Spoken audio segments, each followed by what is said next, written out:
एक दिन एक प्रोफेसर अपनी क्लास में एंटर हुआ और उसने स्टूडेंट से कहा कि आज सरप्राइज टेस्ट लिया जाएगा, तो सभी बच्चे इसके लिए तैयार हो जाएं।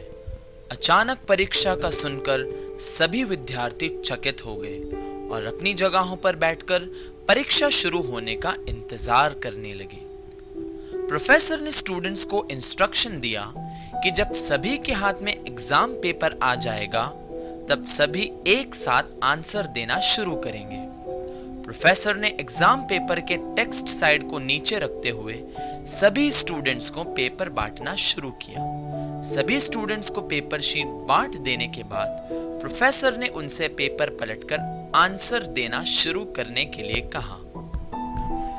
डेस्क पर रखे एग्जाम पेपर को पलटकर देखने के बाद सभी स्टूडेंट्स आश्चर्य में पड़ गए, क्योंकि पेपर में कोई भी क्वेश्चन नजर नहीं आ रहा था। क्वेश्चंस की जगह वहां पेपर के बीच एक ब्लैक स्पॉट यानी एक काला बिंदु बना हुआ था। स्टूडेंट्स के चेहरों पर उलझन देखकर प्रोफेसर ने उनसे कहा, आपको जो भी नजर आ रहा है मैं चाहता हूं आप उसके बारे में लिखो। स्टूडेंट्स समझ नहीं पा रहे थे कि ये किस तरह की परीक्षा है, पर उन्होंने प्रोफेसर के कहे अनुसार अपने जवाब लिखने शुरू कर दिए। थोड़ी देर बाद परीक्षा समाप्ति का ऐलान कर प्रोफेसर ने सभी से एग्जाम शीट वापस ले ली। अब प्रोफेसर सभी स्टूडेंट्स के आंसर्स को वहीं सबके सामने पढ़ने लगा। सभी स्टूडेंट्स ने तकरीबन 1 से आंसर्स दिए थे।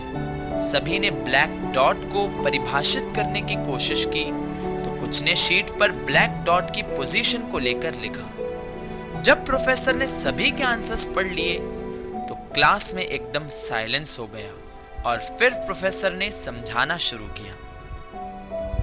मैं इस परीक्षा के लिए आप लोगों को कोई भी ग्रेड या अंक नहीं दे रहा हूं, बल्कि मैं तो आपको कुछ ऐसा महत्वपूर्ण बताना चाहता हूं जिसके बारे में आप सोचें। आप में से किसी भी स्टूडेंट ने पेपर के व्हाइट पार्ट यानी सफेद हिस्से के बारे में नहीं लिखा। सभी के लिए पेज पर बना छोटा सा ब्लैक डॉट महत्वपूर्ण था। आप सभी का फोकस सिर्फ वो छोटा सा ब्लैक डॉट था, और यही हम हमारे जीवन में करते हैं। हमारे पास पूरा सफेद पेज है देखने के लिए, लेकिन हमारा ध्यान इस छोटे से काले बिंदु रूपी छोटी छोटी समस्याओं पर ही रहता है। हम पैसों की कमी को लेकर परेशान हैं, तो हम रिश्तों को लेकर परेशान हैं। हम सेहत को लेकर परेशान हैं, और कभी ना जाने क्या क्या हमें परेशान किए हुए हैं। जबकि हम सोचें तो हमारे पास खुशियां मनाने के कारण परेशान होने के कारणों से कई ज्यादा मिल जाएंगे, लेकिन फिर भी हम छोटी मोटी बात को लेकर परेशान होते रहते हैं। हमारे जीवन में आज जो कुछ भी अच्छा है उसकी तुलना में ये ब्लैक डॉट बहुत कम और छोटे हैं, लेकिन फिर भी इन डॉट्स ने हमारे दिलो दिमाग की अधिकतर जगह का घेराव कर रखा है। इसलिए दोस्तों, change your focus and change your life. अपना ध्यान अपने जीवन के ब्लैक डॉट से हटाइए, क्योंकि हमारे जीवन का व्हाइट पार्ट इससे कहीं बड़ा और सुखद है। अपने जीवन का हर एक पल जोश और जिंदा दिली के साथ गुजारिए। हमेशा खुश रहें, सकारात्मक रहें और एक प्यार भरा जीवन जिए।